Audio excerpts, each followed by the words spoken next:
Uttarakhand board के sample papers की सच्चाई पर यह रही एक फटाफट वाली जानकारी। अच्छा, आप सबके मन में एक ही सवाल होगा, है ना, कि क्या सैंपल पेपर से सच में सवाल आते हैं?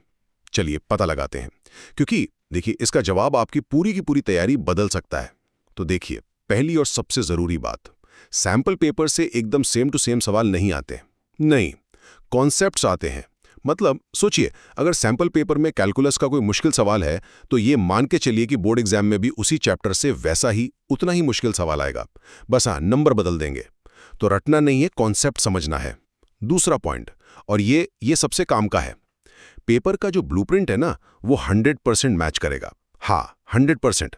सवाल भले ही अलग हो, पर पेपर का पैटर्न कैसा होगा, किस चैप्टर से कितने नंबर का आएगा और पेपर कितना मुश्किल होगा, ये सब बिल्कुल सैंपल पेपर जैसा ही होता है।